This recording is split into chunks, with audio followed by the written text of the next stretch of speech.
Ruiner clearly takes inspiration from games like Hotline Miami.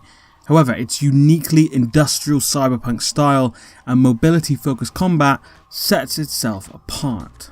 Let's see why you should rip your way through this neon nightmare.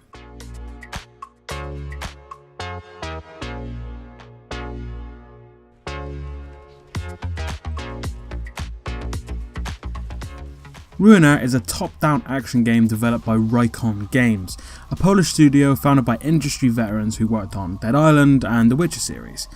The first thing you're going to notice about Ruiner is the relentless tempo of the combat. It obviously takes cues from games like Hotline Miami with top-down action and a focus on taking on multiple enemies with a constant stream of expendable weapons.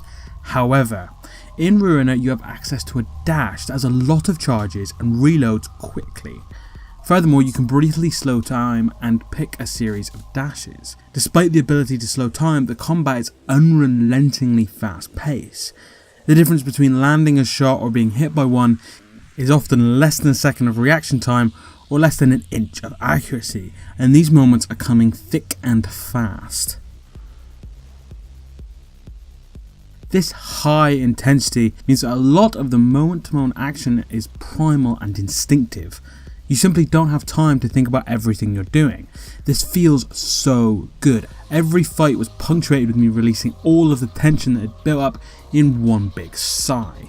The respawn time is also so fast that you don't get a break, you're constantly on.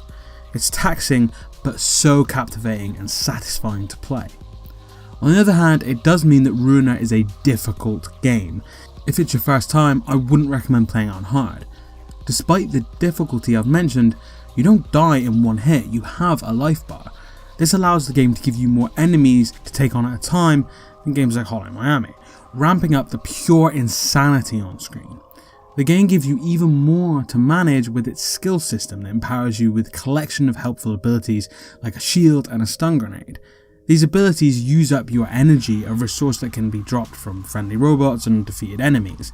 That means that not only are you dashing around at breakneck speeds or cracking people over the head with your newly found weapon, but you are also managing your energy and trying to utilize your abilities as effectively as possible. You unlock the abilities that I've mentioned with a simple but interesting skill tree. It would be great in any game like this. The abilities are all useful but in slightly different situations, and they're all pretty fun to use. My personal favourite is the stun grenade because slapping a helpless enemy upside the head with a pipe is pretty fantastic. What sets this skill tree apart is the fact that you can reorganise your points at any time, even halfway through an encounter.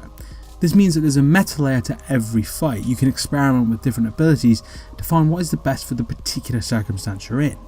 It also means that there aren't abilities on the tree that never get used because there's an appropriate time for each of them and you can change them on the fly. As you level up, you gain access to these abilities and more points to spend in the skill tree. This gives the game a carrot to pull you through the experience. Furthermore, the game introduces new types of enemies and obstacles as the game goes on. This keeps the experience feeling fresh for its around 8-hour runtime. For example, they introduce helicopters, which means that while you are dashing around killing enemies, you're also avoiding their searchlights so they don't shoot you, or the turrets that slowly drain your life and energy unless you destroy them. All of this stops the game from getting tedious or too samey. Furthermore, the bosses all have their own quirks, and despite the fact that you fight a few of them more than once, they stay compelling throughout. The story of this cyberpunk savagery is a little simple. There's nothing flashy and it's more of a goal than a story really. Someone has taken your brother and you are trying to get them back. Despite not being a fantastic narrative, it does a good job at creating a sense of place. The way the characters look and communicate ground you in this futuristic cyberpunk world. Nowhere is this more potent than in Raincock South. Raincock South is the core city of Ruiner. You don't really fight anything there, but after you finish off a level, you're likely to find yourself back, talking to NPCs, picking up side quests, and generally mooching about. What is so fantastic about this place is that it is a microcosm of the world. It is the little touches like the mechanical cats that are spying on the residents, or the half-naked cultists, or the fact that when you hack a door or a box you have to bash out a series of buttons that give the whole experience a distinct identity. There isn't a ton to see in the world of Ruiner, but every little bit gives you some more information about the setting, and it really makes the world feel real. Raincock South is also a fantastic example of the absolutely stunning cyberpunk stylings of Ruiner. The neon signs and smoky streets evoke that all too familiar dichotomy in much of cyberpunk media. That's not to say that Ruiner doesn't have its own style. This game looks like someone had a look at that bike from Akira and thought, yeah, I'm going to make a world completely inspired by that aesthetic. You will rarely find a scene where red isn't the predominant colour.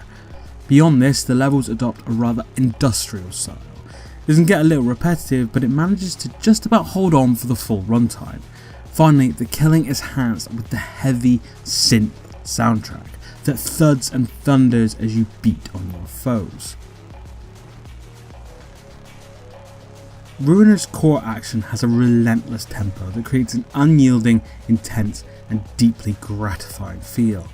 The simple skill system lends the game an interesting meta layer and a satisfying sense of progression that keeps the game consistently engaging. The story may be simple, but along with the environment and character design, it creates a captivating sense of place. This is wrapped in a jaw-dropping cyberpunk aesthetic. All of these things culminate into a game that you should play, particularly if you're a fan of games like Hotline Miami.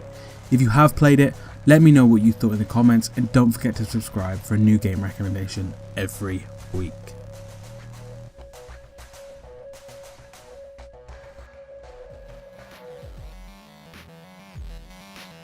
I have a real love for cyberpunk, and that really attracted me to this game, and it didn't disappoint. Next week we're going for something a little bit more classical.